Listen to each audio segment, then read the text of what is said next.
George needs to sign. I filmed Electronically. electronically. So one of the people. No. One. Oh, the registration online. I don't know where you put it. Let me go find Phil really quick. He says you have. it. What? He told me he had it earlier.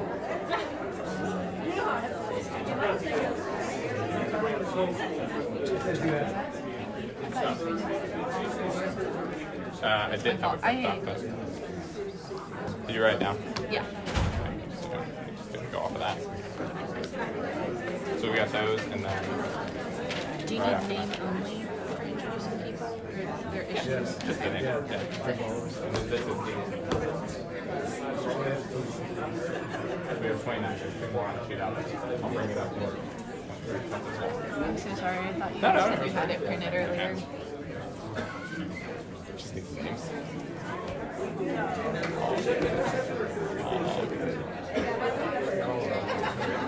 I thought that for a while ago, and then it showed up. Never know. We're gonna have sort of a voice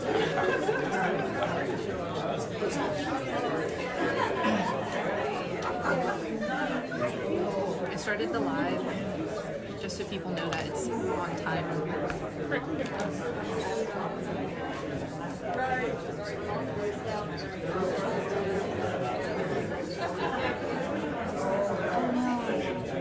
Good afternoon, everybody.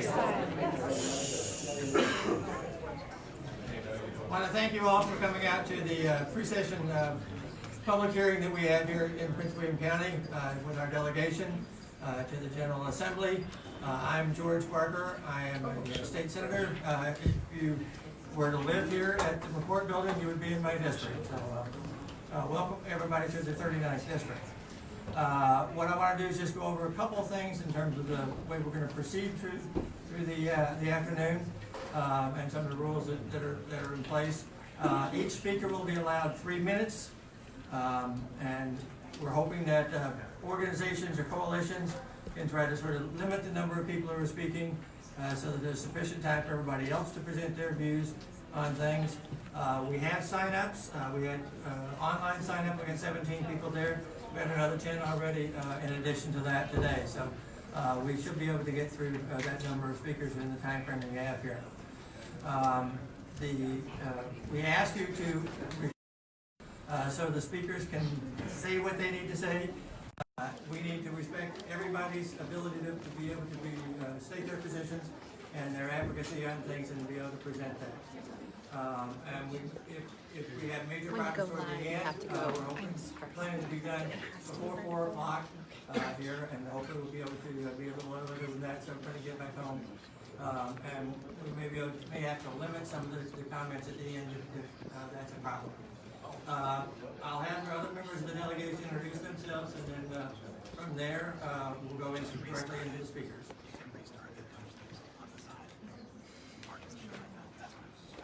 Good afternoon, everyone. I'm Delegate Luke Torian. I represent the 52nd House District here in Prince William County, which covers Occoquan, Woodbridge, Dale City, portion of Dale City, Woodbridge, Triangle, Dumfries. Thank you. My name is Scott Surville. I'm a state senator. I represent the 36th Senate District, which includes Fairfax and Stafford counties. In Prince William County, I represent Occoquan, Goodwood, Woodbridge, Dumfries, Triangle, Montclair, and everything around Dale City, but not Dale City, which would Pike. Good afternoon, or good morning? Good afternoon, okay. So I've been going this morning, so please excuse me. Delegate Hala Ayala, representing this district, which you're in right now, welcome.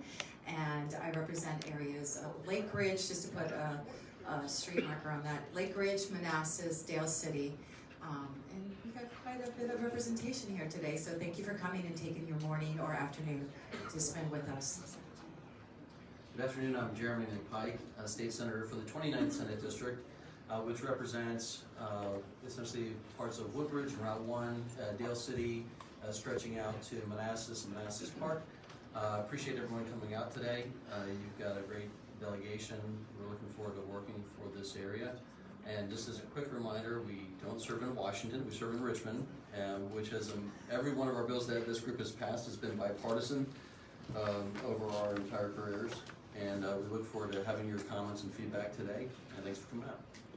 So my name is Danny Crum. I am proud to be the state delegate for the 13th district of the Virginia Hills Delegates, which includes the city of Manassas Park and the Prince William County portions of Haymarket, Gainesville, welcome my Gainesville constituents, and Manassas, welcome to my Manassas constituents. Another Gainesville back there. And also everyone, if you'd like to please join me in welcoming our brand new Prince William Board of County Supervisors, Chairwoman Ann Wheeler, who is here with us today. It's great to see you.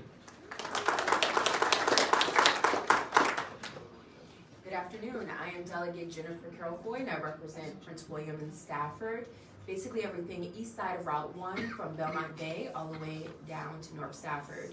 So I'm excited to be here and hear all of your comments and questions, and I want to thank you for spending your afternoon with us.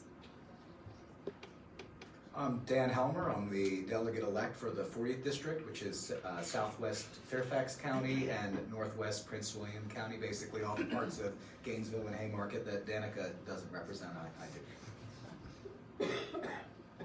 All right, well, thank you, everyone, and we hope to have a frank discussion on issues here today and listen to your presentations on things. We're going to start out with asking Ann Wheeler, the new chair of the Prince William Board of County Supervisors, to share a few comments here in terms of the perspective of the county. Good afternoon. Thank you for everyone. I'm Ann Wheeler. I'm the new chair of the Prince William County Board of Supervisors. Thanks everybody for coming out, and thanks for listening to the people of Prince William County. Welcome to our chambers. It's exciting that we have such a wonderful delegation and so many people willing to spend their time representing us. I just want to say I'm looking forward to working with our delegation, as I know our board is.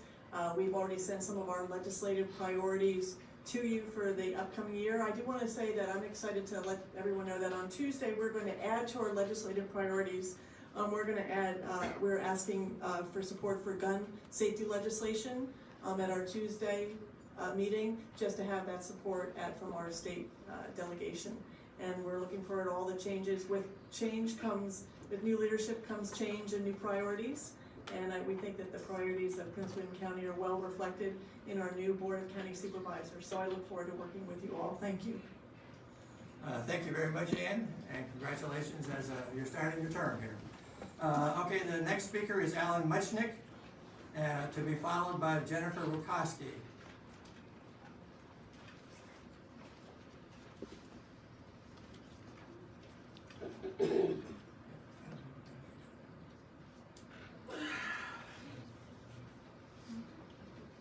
Good afternoon. I'm Alan Muchnick. I'm a City of Manassas resident, and I've been a board member of the Virginia Bicycling Federation since 1994, and I helped found Active Prince William 4 years ago. Both organizations seek safer and more pleasant walking and bicycling and improve justice for pedestrians and bicyclists injured by negligent motorists. We support requiring motorists to stop, not merely yield, for pedestrians and crosswalks, establishing a traffic infraction for motorists who fail to exercise due care to prevent a collision with a pedestrian or bicyclist, increased penalties for law-breaking motorists who severely injure pedestrians, introducing speed cameras near schools, and lessening contributory negligence limitations for injured pedestrians and bicyclists. To reduce the current epidemic of distracted driving, please ban all use of handheld electronic communication devices while operating a motor vehicle. Please ensure that state-funded Potomac River crossing expansions at the American Legion Bridge and at the Long Bridge include substantial bicycle and pedestrian elements, and that standalone bicycling and walking improvements are fully eligible for all relevant state and local transportation funding programs. Also, do not remove land use considerations from the CTV's Smart Scale project evaluation process, or restrict the use of congestion price tolls or on limited access highways. This is an effective congestion reduction tool and valuable new funding source for multimodal transportation projects and services. The following remarks are my own and should not be attributed to any specific organization. Congratulations on your recent election. The 2020 legislative session should allow many important but long-delayed progressive changes to finally become law, increasing the minimum wage, ratifying the ERA, common sense gun controls, expanded and easier voting, restricting and campaign finance reform, banning discrimination based on sexual orientation or gender identity, reversing anti-abortion restrictions and delays, decriminalizing marijuana possession, curtailing plastic bags and styrofoams, and increasing the affordable housing supply. However, effectively addressing a looming climate crisis is paramount. Please support the Green New Deal Act, HB 77, the Virginia Alternative Energy and Coastal Protection Act, HB 20, and the Virginia Energy Plan, SB 94. Abolish the 1% cap on solar net metering by Virginia Electric Utilities and expand opportunities for community solar projects. Thank you for your service, and best wishes for a productive legislative session. Thank you. Thank you very much. Next, we have Jennifer Rukowski, followed by Tammy Wandong Ware. Hello, good afternoon. My name is Jennifer Rukowski, and I reside in Delegate Ayala's district and Senator Parker's district. I also live in Congressman Rob Whitman's district, and so does my best friend who lives all the way in York County, Virginia, near Williamsburg. In the state constitution, it states every electoral district shall be composed of contiguous and compact territory and shall be constituted as to give, as nearly as practicable, representation in proportion to the population of the district. See, my congressional district, it's not compact. I'm here to ask you to support comprehensive redistricting reform. I'm sorry, I'm out of practice. And support the nonpartisan nonprofit group One Virginia 2021. 78% of Virginia voters support changing the way redistricting is done. Please support the constitutional amendment and enable legislation to improve the criteria surrounding the commission before new districts are drawn. Senators Lucas and Locke introduced Senate Bills 203 and 204 and are co-patroned by Senators Bell and Boysko. These bills would develop clear criteria for proposed constitutional amendment to reform redistricting beginning in 2021. I do have a handout. I'm sorry, I don't have enough copies, so I'm going to send it to Senator Sturvill's aide, who will then forward it on to the rest of you. Thank you so much, and good luck with the start of your session next week. Thank you very much. Next, we have Tammy Ware, followed by Winifred Allen.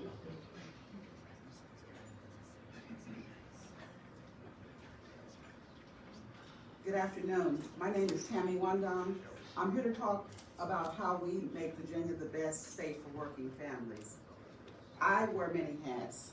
I'm a Prince William County resident, taxpayer, and an active supporter of state and local government during elections. I'm a 30-year plus employee of Fairfax County government, where I currently work in the Adult and Aging Division. And I am the elected president of the Fairfax County Government Employees Union of SEIU Virginia 512. However, today I'm here as a mother and a grandmother. I'm the mother of 3 children by birth and 3 grandchildren. I want to tell you about Jeremiah, who is my youngest grandchild, is 6 years of age. Jeremiah is often mistaken for a 10-year-old because he is very tall. He is energetic, loves to run, and loves inclusion of whatever the activity being offered. He is nonverbal, and his diagnosis is autism and ADHD. All children, including Jeremiah, deserves a quality education so they can learn, engage with their community, and have a better quality of life. Unfortunately, on the first day of school at Triangle Elementary, I learned that there was no teacher or classroom to meet Jeremiah's need. Therefore, Jeremiah rode the school bus in Fairfax County with his mother for the first quarter. Through multiple meetings with his school and the special education team, permission was finally granted for him to get placement outside of Prince William County. He was out of school for the first quarter. Jeremiah deserves better. All families with these challenges deserves better. As you see, Prince William County does not have a program for children with autism. That's why I'm here, with my union, to call on the General Assembly to do better by people with children and children with disabilities. There is no one silver bullet, but here are some things you can do. Pass the Home Care Bill of Rights and invest in home and community based services for people with disabilities, raise the minimum wage to $15 an hour, and ensure that home care workers are covered by this increase. Fund local government services and education. Ensure that public employees, teachers, counselors, mental health staff, and more have the right to bargain for salaries and tools they need to serve children as Jeremiah. I often speak on behalf of union members. However, I chose to share my family story today because I know I am not the only one with this challenge. If my story can help even one family, then it's worth it. Let's keep working together to overcome the challenges. Thank you for your time, and welcome to the General Assembly for this term. Thank you very much. All right, now we have Winifred Allen, to be followed by Joe Mirabli. Good afternoon. My name is Winifred Allen, and I have been a Prince William County resident for 17 years. I work as a mental health therapist in Fairfax County, and I'm a proud union member of SEIU Virginia 512. I've worked as a mental health therapist for the past 9 years, and I love what I do. I love being able to help people and clients who are in crisis and have psychiatric needs. We help people with mental health issues overcome their challenges. We teach coping skills. We let people know that their diagnosis does not define them, so that they can live a life of dignity. I put so much into this work because I know firsthand what it is like to see someone suffer from mental health issues. That is when I realized that I needed to change careers and become a mental health therapist. Now, every day that I go to work, I think about my family members and those who suffer in silence. It hasn't always been easy, but we keep going forward, and we have helped a lot of families and clients in need. At the same time, we have so many challenges. We don't have enough beds or staff for everyone who needs psychiatric treatment. So there's a wait for people to get help, even those who we consider to be SMI or SED, and these are people who are considered in crisis or suicidal. Meanwhile, staff are burning out and the turnover rate is dangerously high. So I am here today with my union to ask you to help me do this important work. The General Assembly can take the following steps to help address our mental health crisis. Number one, we need more funding for mental health services. Number two, ensuring that every Virginian has access to medical and mental health care, regardless of insurance, staffing, or the availability of beds. Number three, incentives for people to go into mental health work. And number four, the freedom for public employees to collectively bargain so that teachers, first responders, and mental health therapists like myself can have the tools and resources needed to serve our communities. Lastly, you are our community leaders.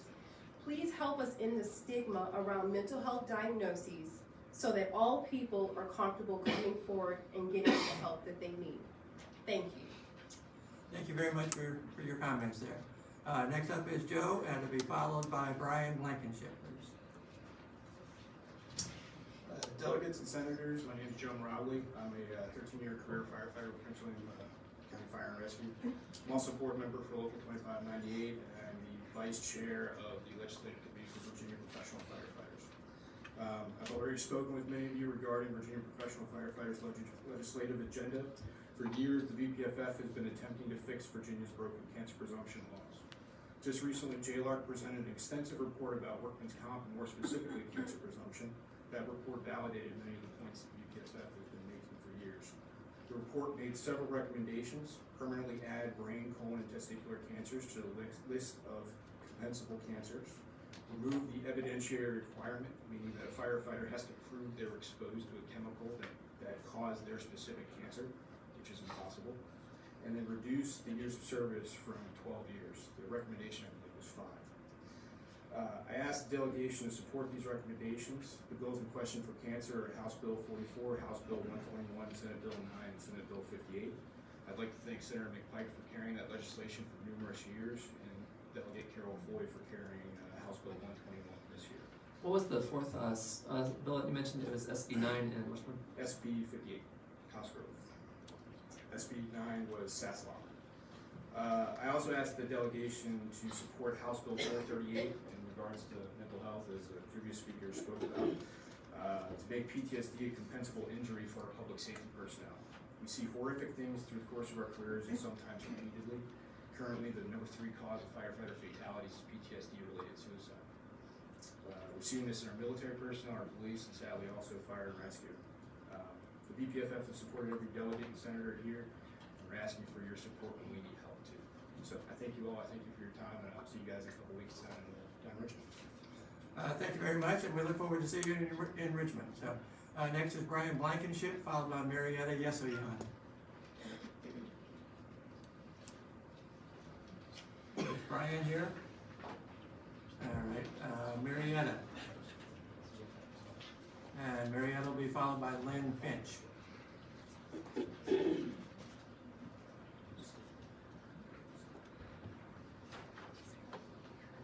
Hello, or Buenos, as we say in my language. My name is Marietta Yesoyan. I am an exchange student from the Republic of Armenia, attending Forest Park High School. I want to thank the Virginia legislature members here today for your support, allowing exchange students attend schools in Virginia. I'm having a great year experiencing life as a teenager in America and seeing many historic and educational events. The teachers at Forest Park are very supportive of the exchange students, and I'm enjoying playing on the Forest Park JV basketball team. I have provided you a copy of a recipe for Armenian gata, a traditional sweet bread. I understand several of you have a nice foreign food cookbook starting with recipes from my previous exchange sisters. I hope you and your family have fun making this recipe. Thank you again for the opportunity you have provided me and other exchange students. Շնորհակալություն, or thank you. Go Bruins. Thank you very much for your comments here, for what you contributed here in our community. Next, we have Lynn Finch, to be followed by Reverend Keith Savage. Thank you. Good afternoon. My name is Lynn Finch. I live in Woodbridge. I am here to speak with you about the proposed gun legislation, but probably not from the angle you're used to hearing. I would like you to take consideration of what will happen to people who are law-abiding citizens today who, with a signature, be turned into felons. The economic impact, sales taxes, business taxes, firearms that sell for easily over $1,000, and admittedly you've got a bump in sales tax right now thanks to what's happening. But also, Northern Virginia, very many of us are either government employees, government contractors. A lot of those are skilled positions. They're $100,000 a year or more, and they require security clearances. We become felons, we can't have our security clearances. Your workforce is decimated, people can't work, they're losing their houses, they can't meet their mortgages. There is a very broad ripple impact potential to these things. And I just want to make sure and ask that you please take into consideration that we are law-abiding citizens. We're not looking to be made felons by fiat. And we don't want to lose our homes, we don't want to lose our jobs, we want to just be able to stay safe. And the other aspect, hunting.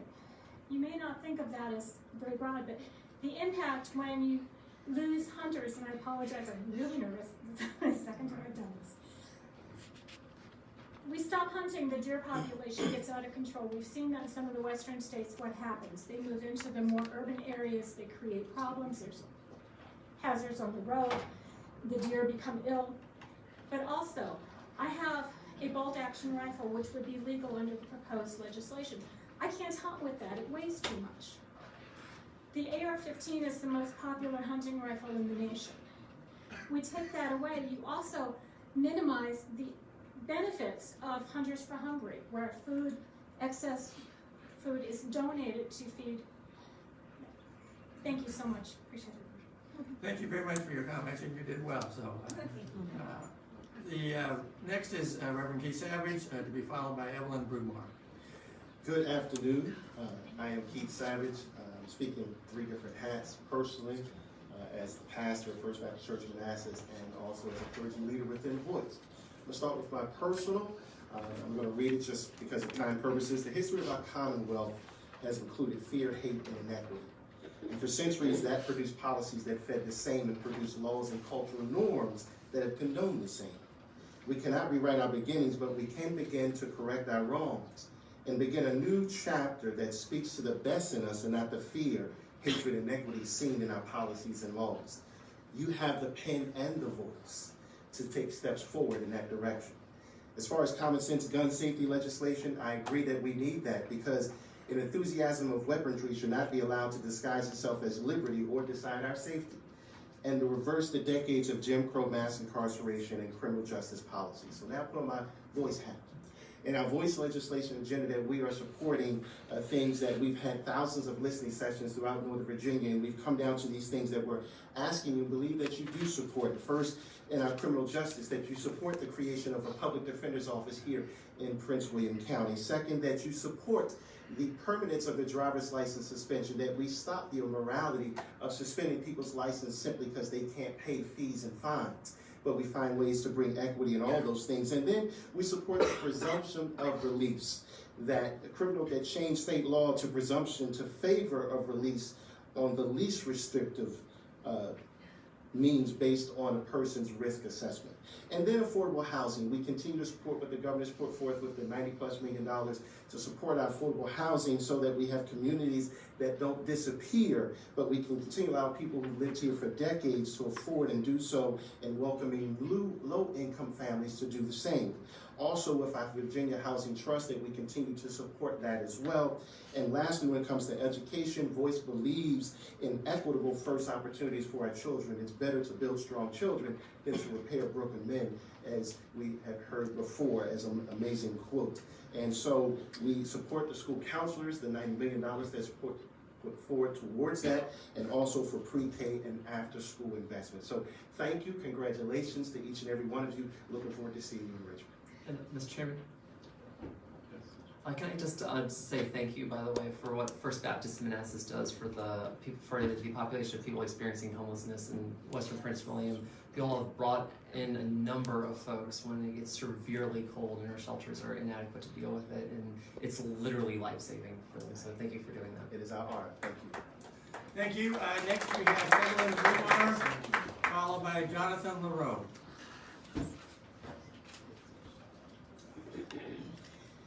Good afternoon. My name is Evelyn Brumar. I'm the Executive Director, President of Casa Brumar Foundation, which is going to build the first LGBTQ community center and emergency shelter for the LGBTQ homeless in the community here in Prince William County and in Manassas Park.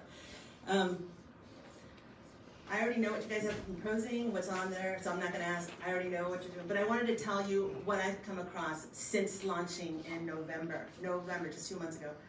I have been in contact with 4 homeless LGBTQ youth that have just reached out to me personally through the Facebook page and the website, because I'm not out there advocating to the public yet. I'm just trying to get started. I helped them find resources, one I found shelter for, but I had to send them to DC because there's nothing in Nova. The other thing is that the PIT count is coming up. LGBTQ people will not be counted in the PIT counts, which means there's no resources for them when they come to need services in our county. The census is coming up. The LGBT community will not be counted in the census, which means that the LGBT community will be lacking resources as well. So it's up to churches and private organizations and one like myself to meet the demand and the need that is being failed to be met by our electeds and people in Richmond. I've come across a young person who didn't want to tell me their real name, didn't want to tell me any personal information because they knew that I would have to report and they would be put into the system, and the system does not protect them.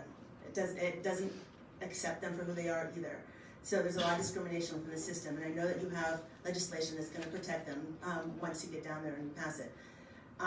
To give you a little personal story here, because not everybody that becomes homeless is LGBTQ is because they're coming from their parents hate them or because they're afraid for their lives. It's usually a slow embarrassment.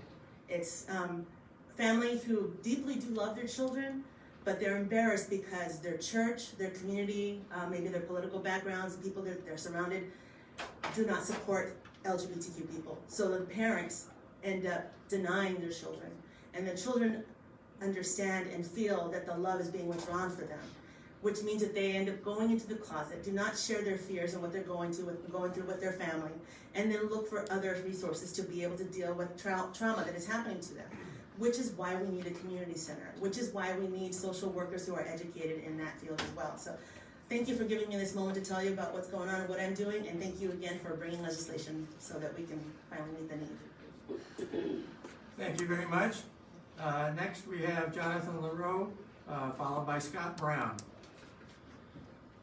Hello and good afternoon. My name is Jonathan LaRoe. I live in Haymarket and work in Chantilly as a defense contractor and research scientist.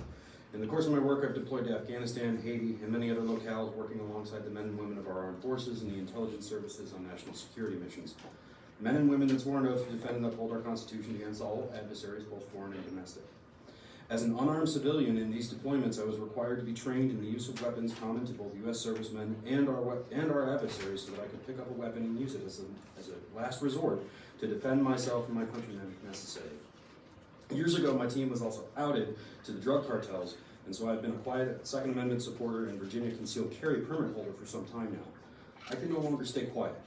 The Second Amendment to the U.S. Constitution in Article 1, Section 13 of the Virginia Constitution affirm the natural and inalienable right of all to protect themselves with arms.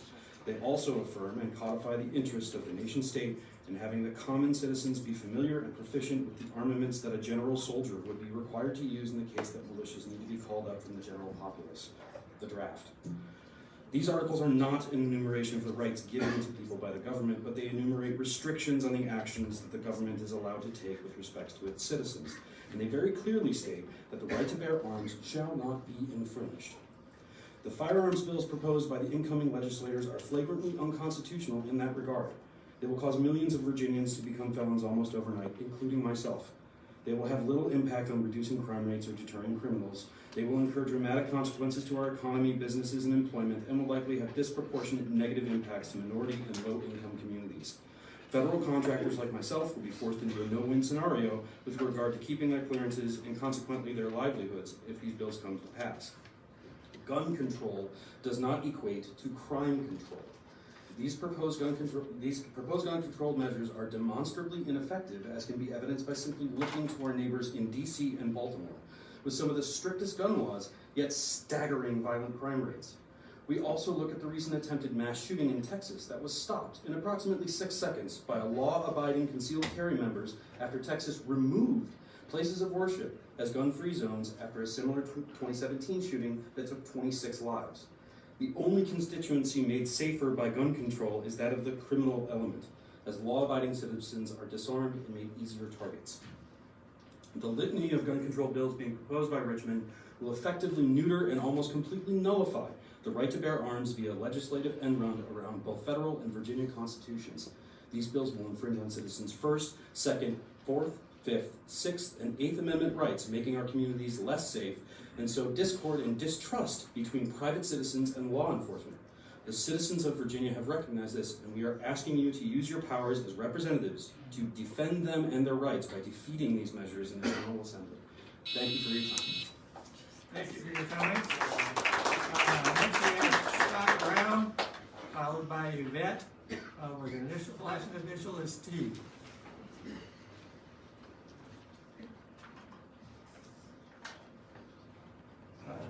Scott must not be here. Come on up, Yvette. To be followed by Nadia Stewart.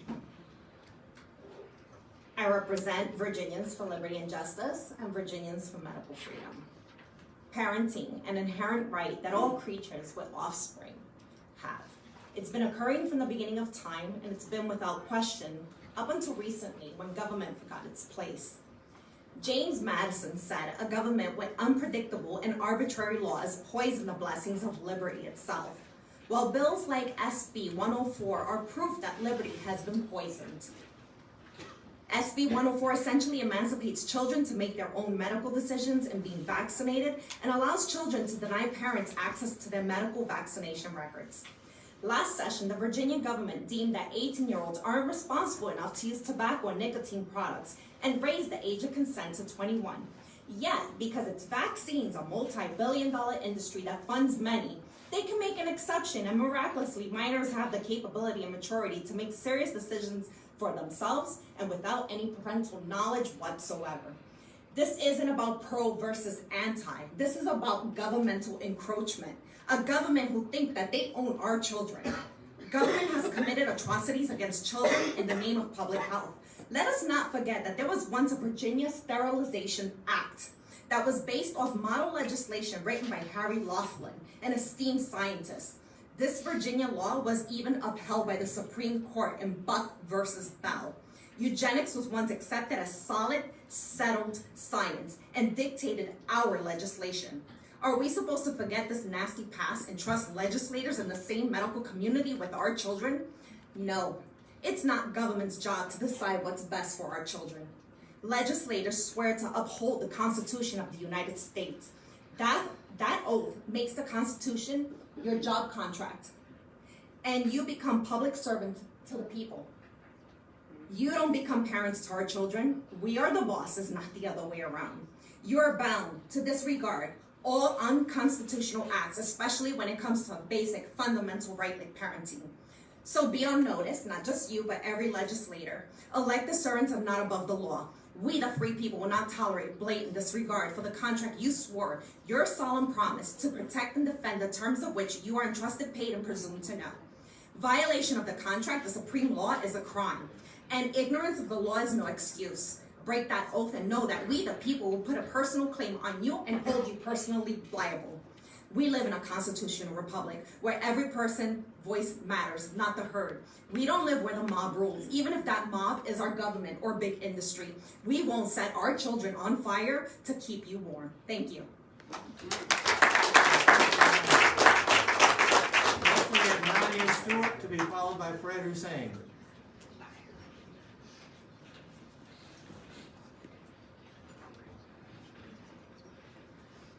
Good afternoon.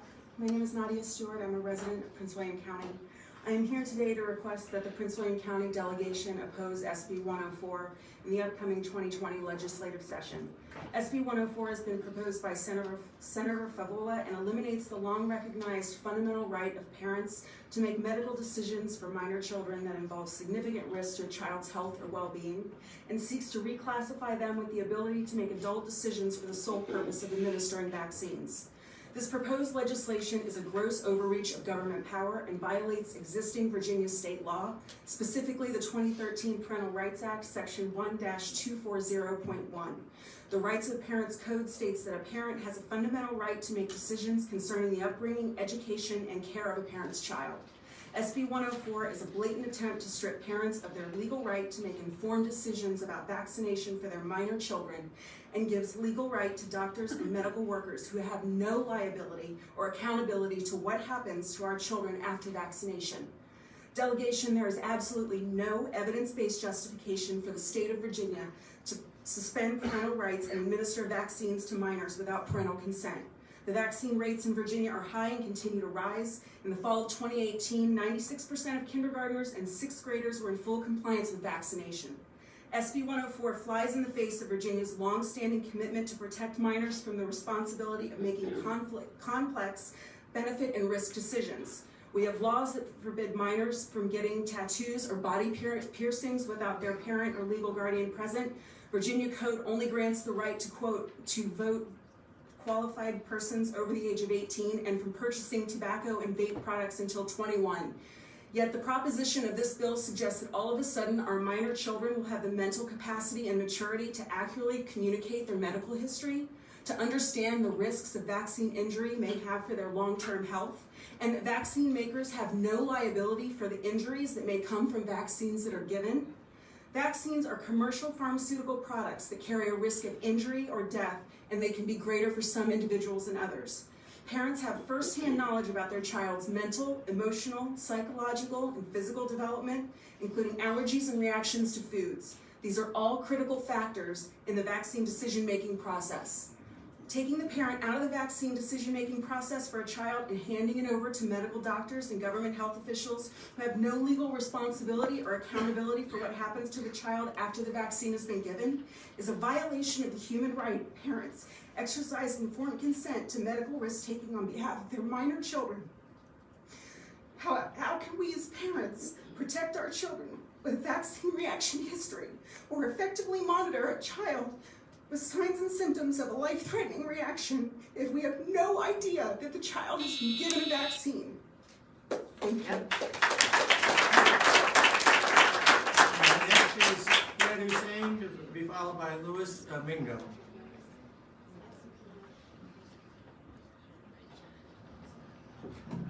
Good afternoon, delegation. My name is Fred Hussein. I'm a resident of Delaware. I'm in Jennifer Carroll Ford's district and Senator Sarsfield's district. Happy New Year, by the way. I come here today to reiterate, there was an earlier speaker about the redistricting reform.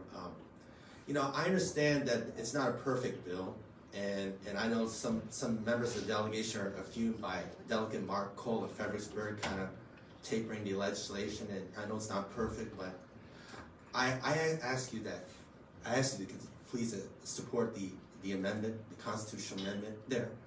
And also, in addition to that, I know there's two bills. There's two key legislations by Senator Lucas, Boysko, Bell, and Mamie Locke. And those two key legislations will enhance the constitutional amendment to promote diversity and also to provide some guidelines for the Virginia Supreme Court. So I ask you to please support that, and I envision that we can enhance that amendment in the later years. I hope so, but this is a good starting point, and I ask you to support that. Second of all, I live in the Dumfries area, and I know 95 is a very congested corridor there. Virginia Department of Transportation recently conducted an I-95 corridor improvement plan, and they suggested that further studies should be conducted to add bi-directional lanes there. For example, in north of part of Maryland, north of Baltimore on I-95, it's ETL, express toll lanes there in both directions there. That provides, to enhance, to relieve congestion in that corridor. I see we can do that here, but it would be a good starting point to fund a study there, to enact legislation, if possible, to conduct a bi-directional study to ensure that we don't, we can constructively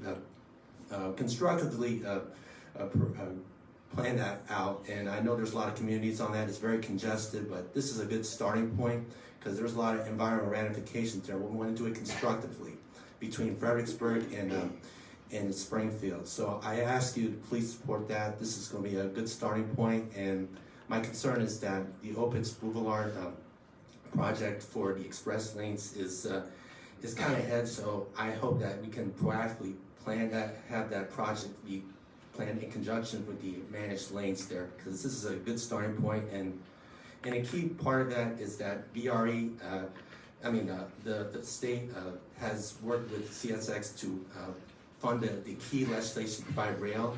This study would help ease the congestion for travelers on the eastern seaboard and also for commuters in the North Virginia area. So I ask you to please create legislation for that study. Thank you. Thank you. Next is Louis Mingo, followed by Rick Goodman. Hey, good afternoon. Thanks for the opportunity to come speak to you today. Short introduction, my name is Louis Mingo. I'm a 27-year military vet, multiple deployments, been all over the Middle East. Originally from New Mexico, now called Woodbridge my home for the past 13 years. So I want to talk to you today about the gun grab bill. But I want to focus on one single portion of it as it relates to basically our safety. That Second Amendment passed by Congress in 1789, ratified in 91. The first 10 amendments formed the Bill of Rights.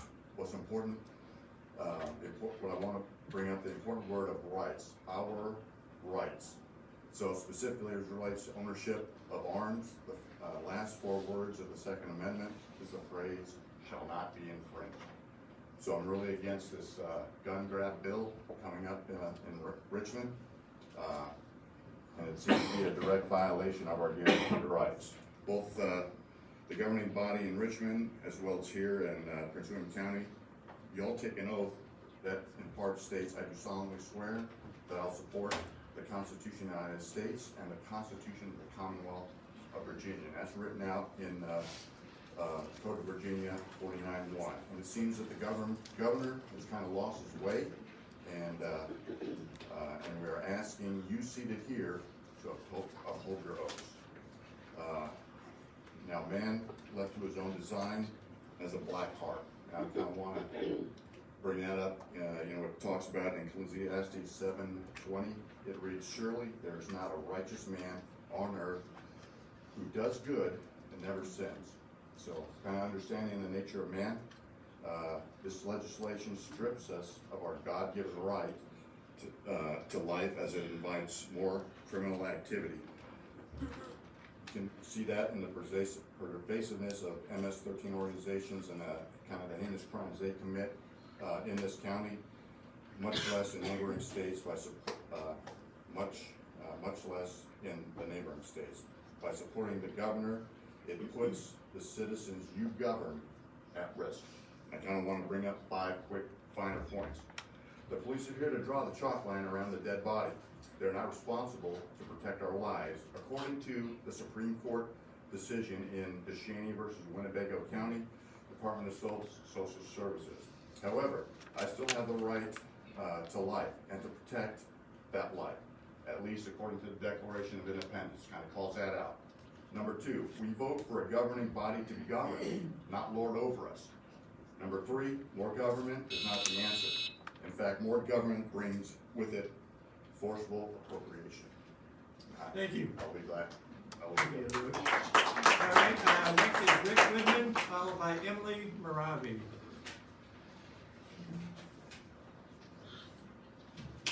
Thank you for the time today. My name is Rick Goodman. I'm a 30-year resident of Virginia, 25 of that here in Prince William County. In every county in this state, as well as every state across this nation, Michael Bloomberg's Every Town for Gun Safety organization has presented legislative packages for gun safety, along with millions of dollars in campaign contributions in Virginia alone. Every Town's gun safety is a euphemism for gun control. The legislative package supports firearms confiscations, red flag laws, universal background checks, and supports stiff penalties for adults who allow older minors to access firearms. SAS Law's SB 16 bill will render your constituents, us, as felons if it is allowed to pass into law. You can look at other states that have enacted similar draconian laws to see what your compliance rates will be. Red flag laws are a direct violation of our 2nd, 4th, 5th, 6th, and 8th Amendment rights. Red flag laws strip us of our rights to due process and will deny us the presumption of innocence. If red flag laws are truly about being a danger to yourself or others, why are the guns just taken? Why not use the existing emergency custody orders that are already in place? Red flag laws are gun control. Universal background checks, otherwise known as UBCs, are being proposed. The FBI, who runs the National Instant Criminal Background Check System, states that from 1998 to 2019, there have been over 330 million, I'll say that again, 330 million background checks performed. We currently have background checks. Concentrate your efforts on improving the current systems to include mental health reporting. With universal background checks, it would become illegal to merely hand a firearm to another person, as is common practice in every firearm safety training class. In Washington State, after universal background checks were enacted, firearm safety training came to a halt because there was no practical way for an instructor to legally hand a gun to a student and vice versa. Universal background checks are also a precursor to registration, and registration is a precursor to confiscation. Look at the recent history of nations that this has been done, and the result is always the same. Strong penalties for adults who allow their older teenage children to access firearms do not make sense.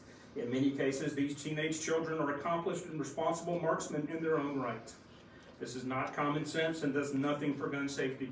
In fact, it would endanger the 17-year-old girl who is home alone and hears someone breaking into her rural home.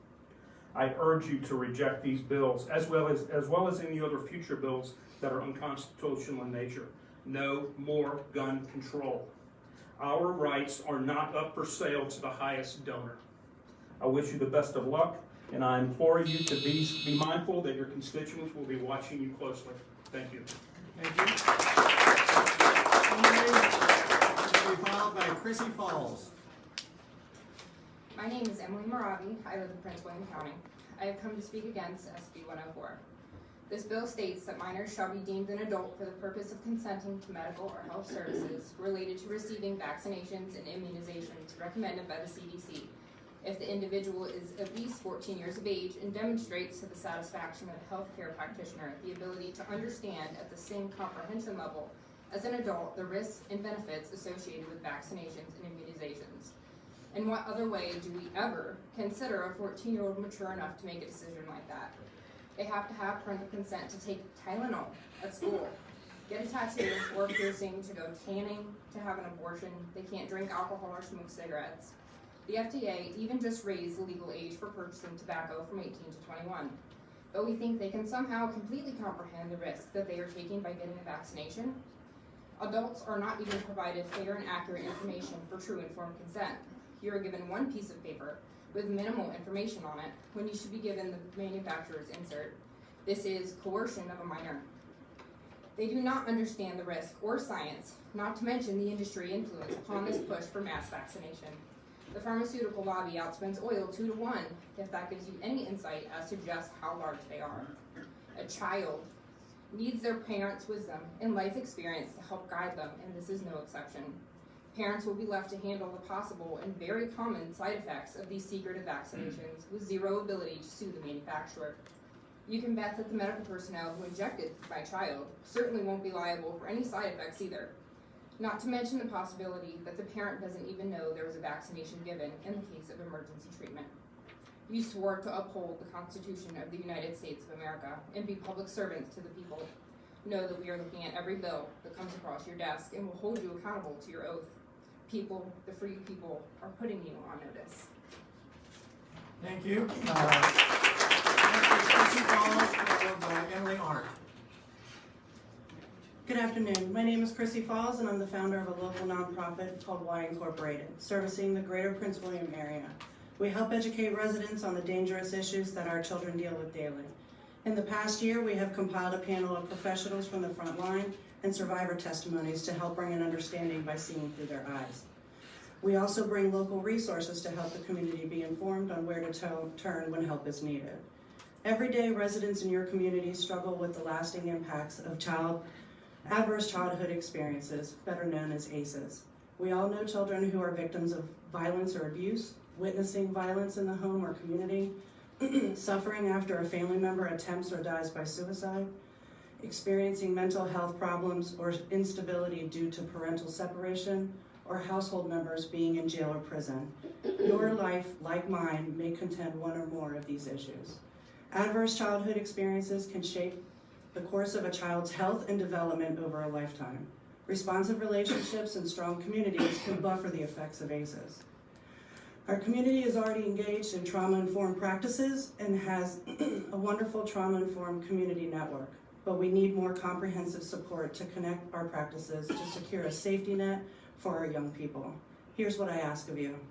Provide funding to support community-based trauma networks. I joined the local trauma-informed network after I became involved in the Prevention Alliance because trauma and its effects on a person last a lifetime and are pervasive.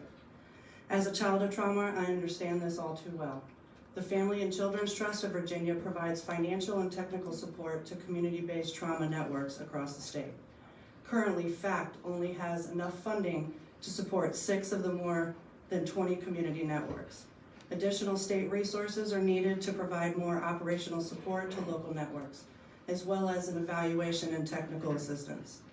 An increase in network and training capacity will alleviate some stress on our school systems, but I also asking that you dedicate resources to increase school divisions' response to trauma. Our school personnel, from school resource officers who had an unfunded mandate last year to be trained with no dedicated resources, to the frontline staff needed to have a better understanding of trauma-informed environments and practices. Help schools to implement trauma-informed practices by increasing the support personnel resources in schools.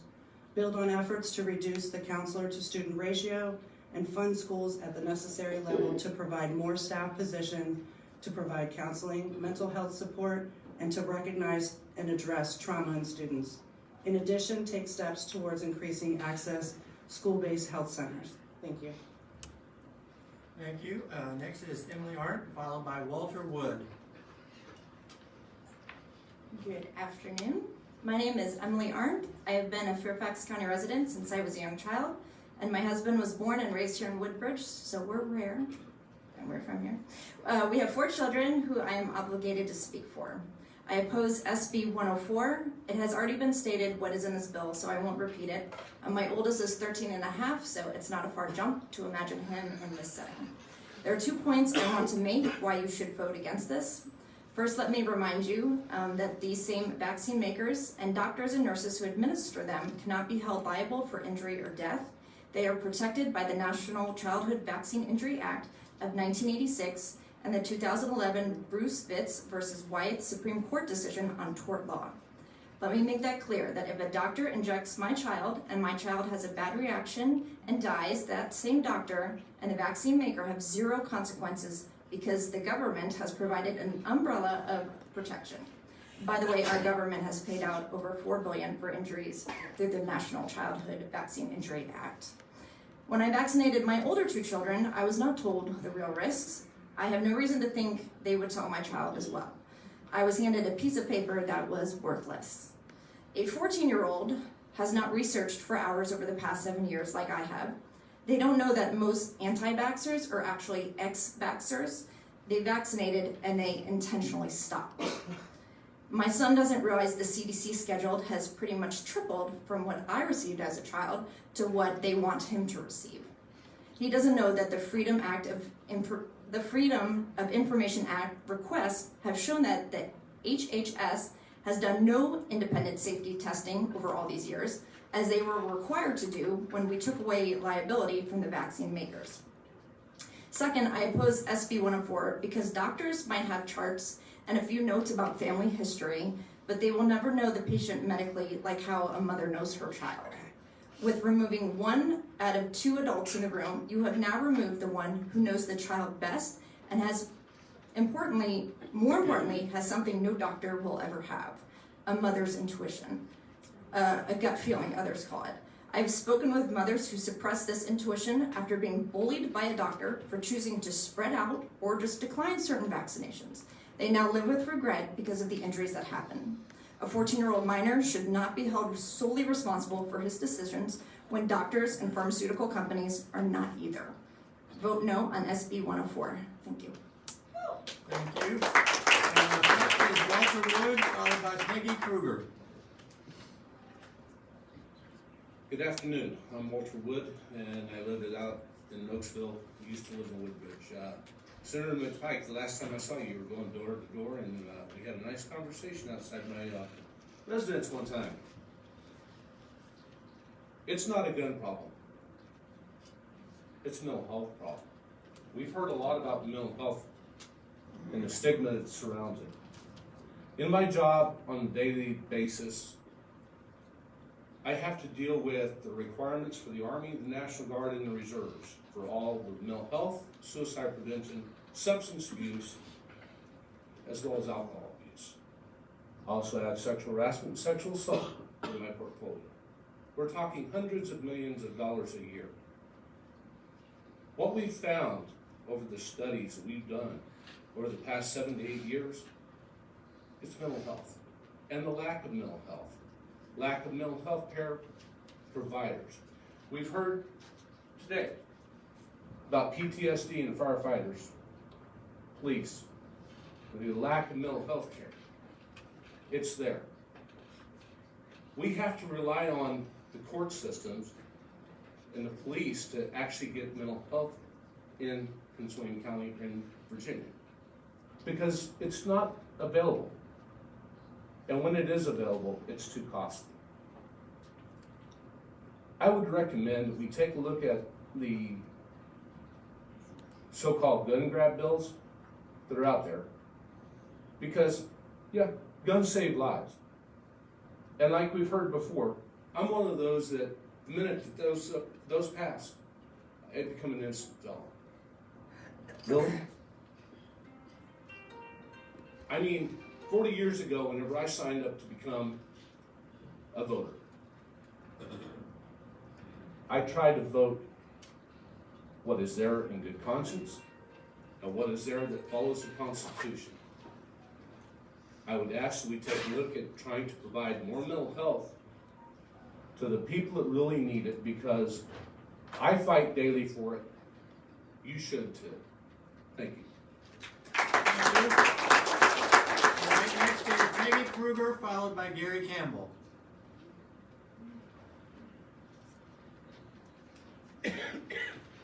My name's Campbell.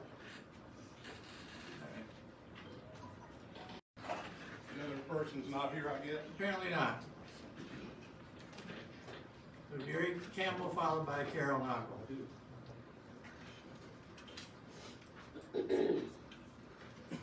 Thank you. I'll need about 8 extra seconds.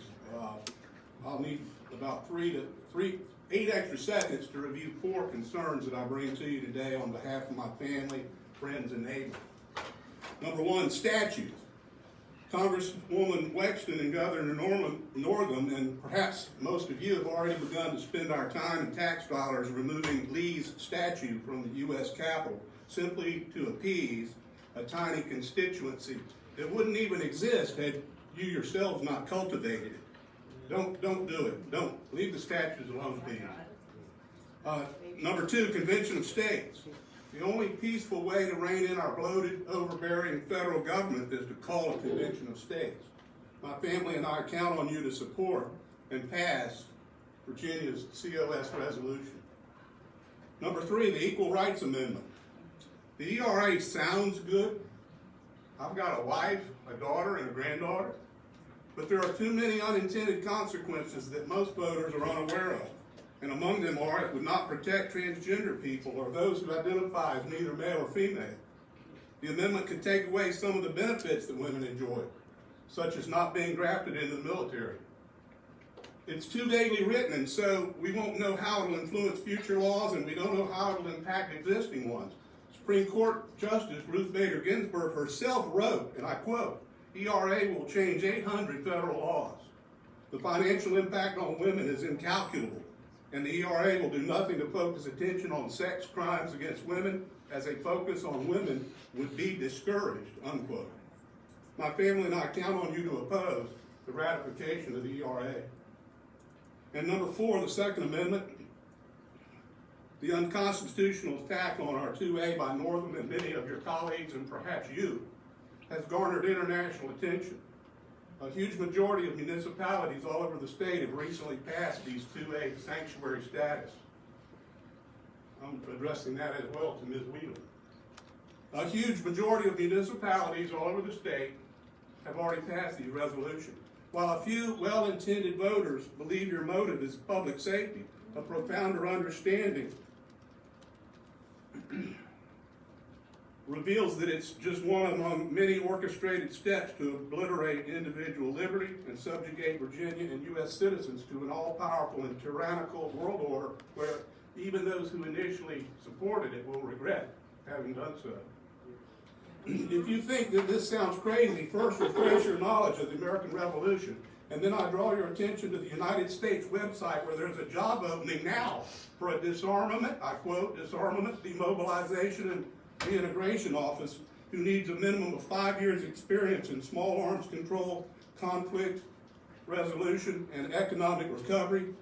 The definition of disarmament, according to the UN, is the collection, documentation, control, and disposal of small arms, often of the civilian population. Check that website, that job listing. Thank you. Thank you very much. I appreciate that. Thank you. Carol Knockel, followed by Samuel Corson. Good afternoon. I'm Carol Noggle. I live in Gainesville in the 13th House in the 13th Senate District.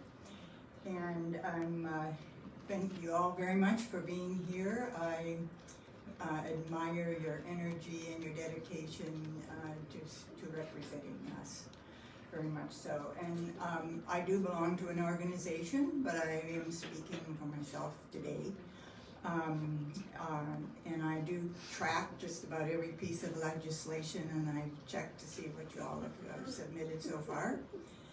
And what I'm seeing is a lot of trend on things about justice and fairness. And of course, I'm interested in elections, and we do have some bills to improve that, so I'm happy that you're supporting that. I know that I've seen some bills on social services improvements. I'm aware of having a public defender's office position in Prince William County, which is good for justice. There's a notice that Senator Surville is changing the name of the Crime Commission to Justice Committee, so I think that will expand it in that arena, so I appreciate that very much. I just wanted to be brief on that, and I'll be watching for more legislation, and we've got a new delegate on board here. Was hoping to see Delegate Subramaniam, who's also new, and we very much appreciate Senator Bell now coming back as a senator instead of a delegate. So, and of course, I know Delegate Torian has had money, dollar signs in front of him for many weeks, and I appreciate really hard work on the budget for that. So thank you all very much. Thank you. Next is Samuel, followed by Grace White. Good afternoon and Happy New Year to everybody. I've been a resident of Prince William County for over 27 years, and I live down in Andrea Bailey and Elizabeth Guzman's neck of the woods. So I don't have any prepared remarks. In fact, I didn't come here prepared to speak until I saw the sign-up sheet out there. So my First Amendment rights. So I will be short. So I've heard lots about gun safety, vaccine safety, mental health, trauma networks, and God bless the Second Amendment. So last night I got it from a very good source that the Commonwealth of Virginia is seeking to do away with our annual safety inspections for our vehicles. I do believe that this would be probably one of the gravest mistakes that this state could ever make. It would be horrible, because all I can imagine is cars driving around with bald tires, brakes that are metal on metal, and unless you've ever seen your rotors or your drums that have been metal on metal, you just simply can't imagine, what could happen. Cars do not stop very well when it's metal on metal, and I can assure you, having been young many, many, many years ago, bald tires don't do very well on wet cement. So the state that allows people to drive with their headlights off until you can't even see the other car on the road is now going to do with safety inspections. This sounds a little bit hypocritical to me. And I've talked to my son, who happens to be a Virginia State Trooper, and my younger son is a former Prince William County police officer, and they said, that's just the way it is in Virginia. You can drive your car, it could be almost pitch black outside, but you do not have to put your lights on if you can convince a law enforcement officer that you can see where you're going. Okay, so I see the yellow light. I'm gonna end. I do believe that we should keep our safety inspections. It's not a tax on the poor, it's not a tax on anybody. It's $20 miserable a year. And by taking away the safety inspections, I do believe you are making Virginia's roads a potential death trap for many people. Anyway, thank you. Good luck with the legislative session coming up, and Ms. Wheeler, good luck with the Board of Supervisors. Thank you very much.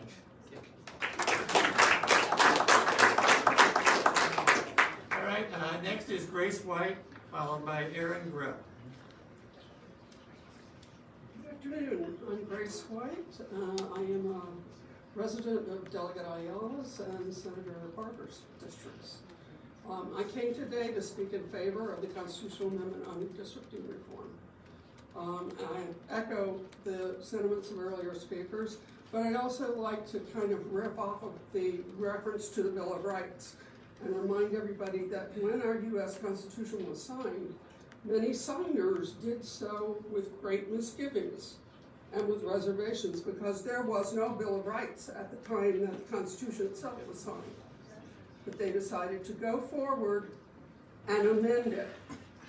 So I would urge you to go forward with our constitutional amendment for redistricting reform, address the weaknesses that have been identified or that you agree are worth addressing by enabling legislation for 2021 and use the next 9 years to amend that Constitution again. But take what we have now and move forward with that. I would also like to speak very briefly as someone who has had a gun suicide in their family.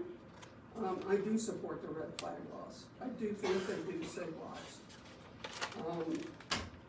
And finally, on my other issue is energy regulation. I would really like to see Virginia move forward in that area. Ban political contributions from state-regulated monopolies, and break the linkage between more profit, more power. I produce more power, I get more profit. You will never make a partner out of a public utility in energy conservation and renewable energy as long as they make more profit for their shareholders by producing more power. Thank you. Thank you. Next we have Erin Brill, and she is actually the last one I have. Does anybody have any?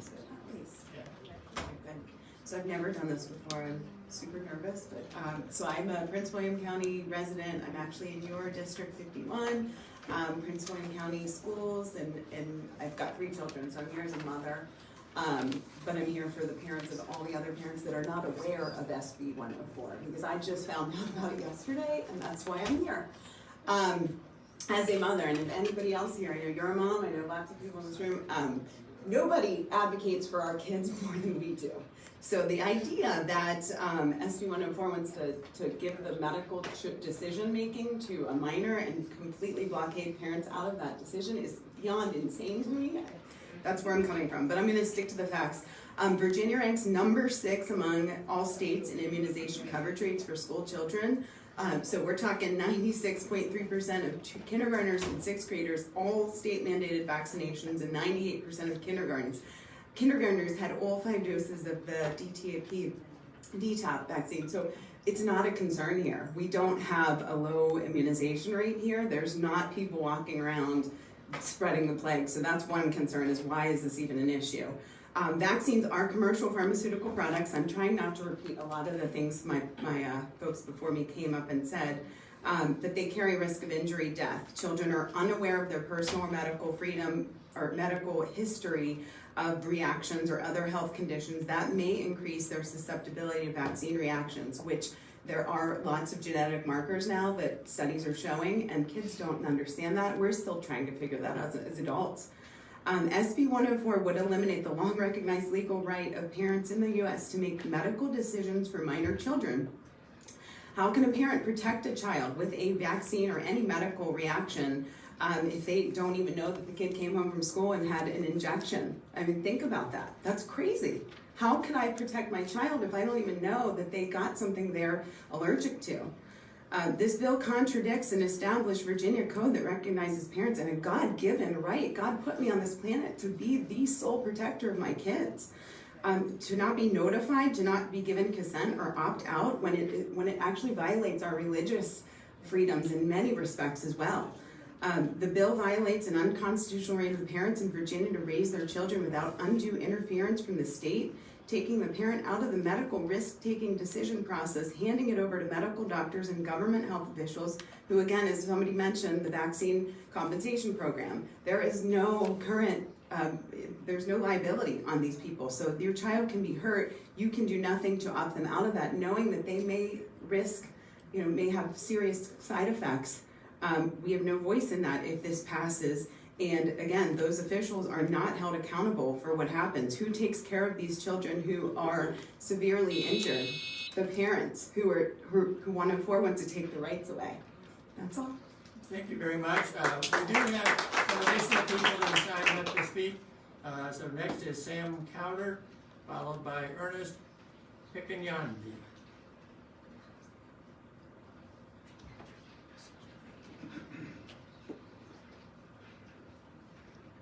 Guess Sam is not here?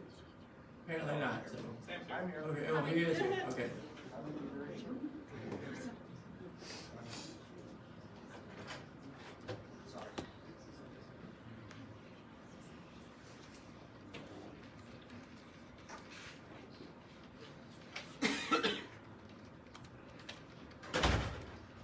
Thank you very much. I'll be straight to the point.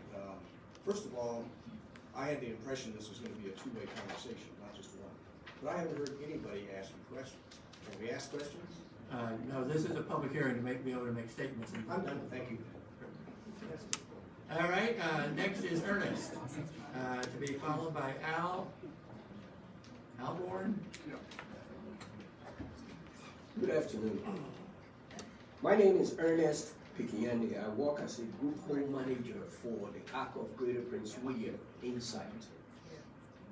I manage 2 group homes that need a minimum of at least 20 staff.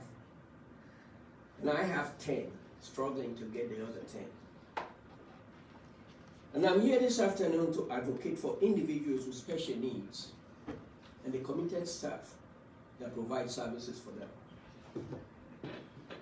I read recently in an article that rates for Medicaid waiver services are not increased automatically for inflation. That was a bummer to me.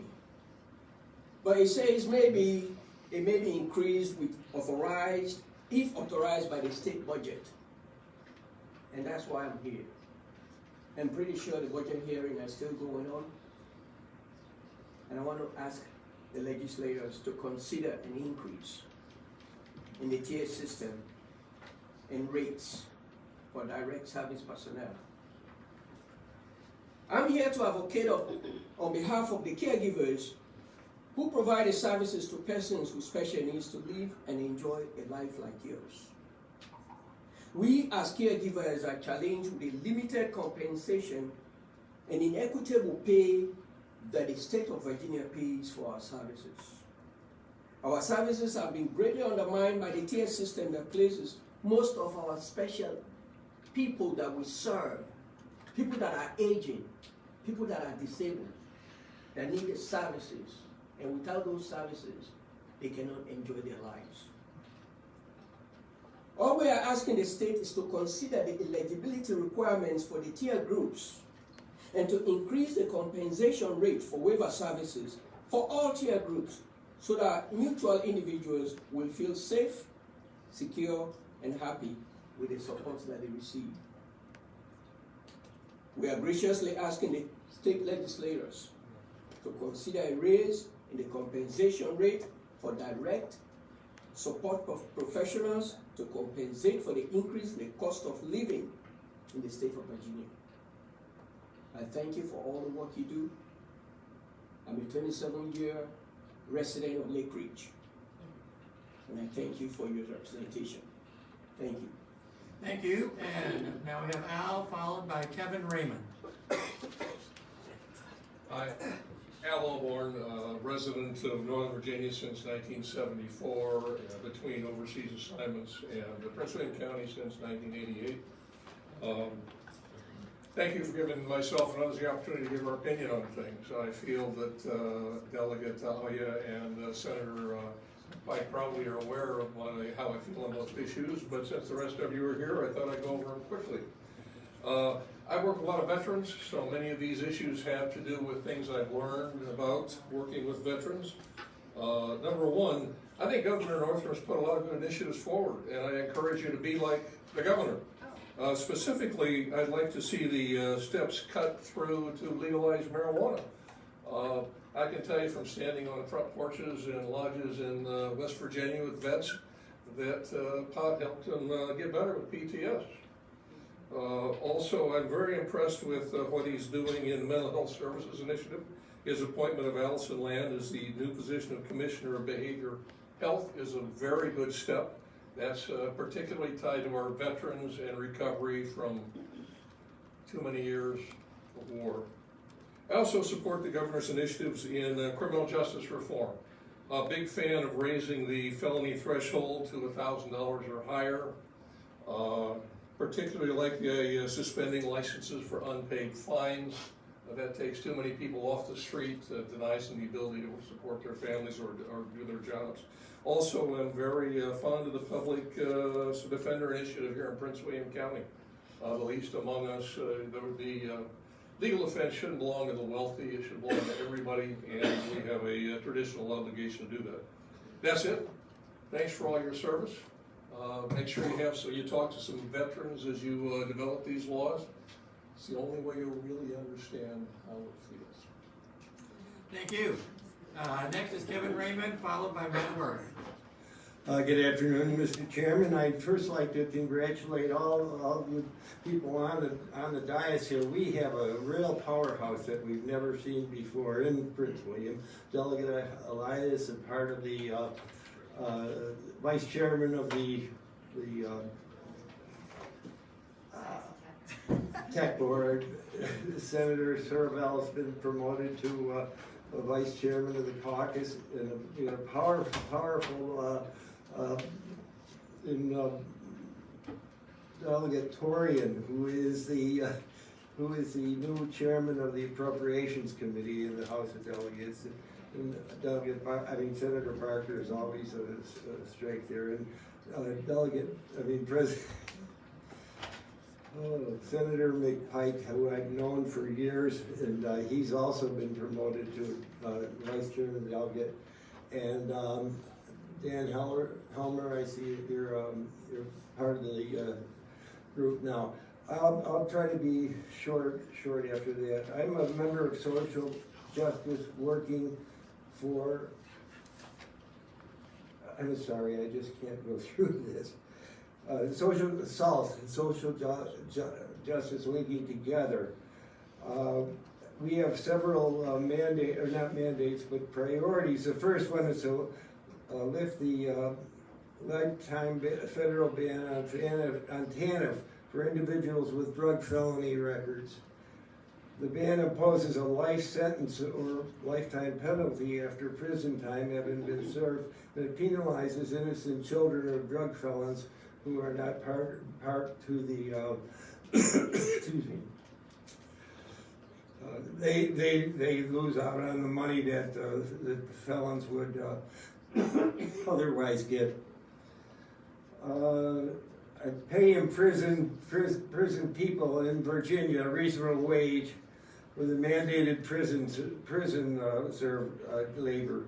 Currently, Virginia is one of the 14 states in which imprisonment is treated as a voluntary unemployment. State prison job pay in Virginia is a median about 29 cents an hour. Most incarcerated parents cannot feasibly pay the full amount of child support obligations and court fees, ending up in tens of thousands of dollars in debt as they imprisoned people are perpetually on debt for basic necessities. It takes a week's wages to make a phone call. We are essentially destroying the chances of successful reintegration without fair wages to help them survive. We propose that Virginia pass legislation that provides reasonable compensation. The two critical things here are JLARC, get them on vaping or whatever you want to call it. That is a damn shame that what has been done in Washington that has eliminated that has made industries a key part of this. And these are kids that our children are Thank you, Kevin. gun safety. Please support Governor Northam's thing. And one more thing, there's so damn many issues on guns. Kevin, you've got over your time. Thank you. Next is Matt Worth, followed by Benito Dominguez. Hello, thank you for having us. I wish that I had learned about these topics before, just learned of this today at 1 o'clock. I didn't know that this was happening. My name is Matt Worth, I'm a Prince William resident. I'm one of the 2.5 million gun owners in Virginia, and I'm outraged at the State Bill 16 that is far overreaching and way unconstitutional. Our founding fathers founded the country. Many of them came from Virginia and helped establish our country, our Virginia Constitution, and our country itself. And they did so just coming out from under the rule of an oppressive government. And so they put measures into our Constitution to prevent that from happening. Our Virginia Constitution states, part of it, that a well-regulated militia composed of the body of the people, trained in arms and proper natural safe defense of a free state, and therefore the right of the people to keep and bear arms shall not be infringed. State Bill 16 is absolutely unconstitutional and is far overreaching on what they need to do. Now, I agree with the intent of cutting down on gun shootings and gun violence. That is a good goal, but this law is not going to do that. The majority of the gun owners in Virginia are law-abiding citizens. We have concealed weapon permits, and we carry, and that is a good thing. The mass shootings that happened in Virginia have not been executed with an assault weapon. They were not AR-15s, which is what the bill is aiming at. It's just written so broadly that it affects much more than the intended AR-15s. And I object to making those ban because I keep those guns as a right to protect myself and my family. There's a lot of ways in this world that could go sideways. And my fallback position, protect my family, is to go back to my cabin in the woods where I can defend myself against whatever is coming. And there's a variety of ways, reasons that I might need that. And that is my right. So things in the bill, the whole bill is poorly done, but it's way overreaching. Anything with a threaded barrel, such as a muzzle brake. My buddy is a competition shooter. He's got a bolt action gun that he puts one bullet in, but it has a muzzle brake. So now that makes that gun an assault weapon, the way that the bill is worded. Anything with a foregrip, that is, bill is far overreaching. My main concern is the 10 round magazine. That makes every handgun that I own illegal. And that's far overreaching. Thank you. Thank you very much. Rodriguez, followed by Calais Kandasamy. Good afternoon, everyone. I'm Ben Dominguez, a citizen of Virginia, and I live in Prince William County. I'm a law-abiding citizen, and I'm here to discuss the state legislatures and the governor's plan limits on firearm ownership. It's a fundamental right that is not derived from government and should not be infringed upon, especially something that Mr. Worth talked about, the limitation on rounds in firearms magazines. I served in our country for almost 2.5 decades in the United States Air Force, and our doctrine says we go in with overwhelming force, we go in with the latest technology. If I'm expected to serve in the militia, I expect to at least be an even keel, if not with better arms than our adversaries, and limiting the magazines to 10 rounds or less curtails that ability to protect my country and my state. The other thing is protecting my family, my property, and my life. It's very important. A calamity such as Katrina, where folks had roving bandits with weapons and firearms, not only shooting at law enforcement, but stealing things from individuals. If I am to protect my family against multiple assailants, a firearm like the AR-15, which is light, which is accurate, can be wielded by me, by my daughters, by my wife, is something that should not be curtailed. And one of the things that folks talk about today openly in politics is socialism, something that is an anathema to our country. And we only have to look to the last century where almost 100 million people were killed because of socialism and communism between Pol Pot, Stalin, Hitler, and I can go more, right? So I think that this attempt to limit our God-given right to keep and bear arms is unconstitutional and is against what our founding fathers wanted us to have. Thank you. Thank you. All right, I think we are now finally down to our last speaker. Come on down. Hi, I'm Kawai Kamasamy. I know a few people from Omni Ride and other stuff. I'm here to talk about slug lines. Slugging has been doing it in Brisbane County for the past 4 decades, but still beats down the curbside. We don't have proper signage, proper shelter, things like that. After talking to a lot of people, I see they don't see slugging as one of the major transportation. To put it in perspective, it is almost like VRE. We have a similar ridership as in VRE. And at zero time for the taxpayers. Right? We have a few people who have slugged in the past, and I would appreciate if you can help us grow those things. University Boulevard is one of those great things. They have shelter and things like that. So we want more in the parking lots. The other problem is, Senator Mike Pike, you know about the issues in the Hunter Road. Last week we lost another catalytic converter. So the things are still being vandalized and stuff like that. So any help in securing those areas would be helpful. The reason I came here today is because only VDOT can talk to, or Virginia State can talk to DC. We need the return lines from DC. DC doesn't care about Virginia residents. So we need return lines from DC back to Virginia so that it helps the slugs come back.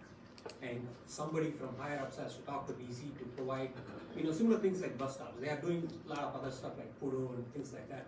We need somebody from from Virginia State to talk to VDOT to give us some facilities. The last point, I think we have going on the Twitter about the FOIA thing. COG, Council of Governments, they are not subjected to FOIA. Virginia taxpayers pays around $30 million to them, and they don't give a damn about slugging. Sorry. Please help us putting those things. They should be subjected to FOIA, simple as that. And I just want to thank you very much. Thank you very much. That concludes our testimony today for the public hearing. Thank you all for coming out and sharing your views with us. Yes, if you have. Sir, if there's if our speakers are done and there's time, would you allow me to make 2 more points? Well, talk to us individually, and so that way we're not sort of violating the rules. Make an exception for one. So with that, we are adjourned. Thank you very much. You're all welcome to come down to Richmond during the next 2 months. We'll be down there for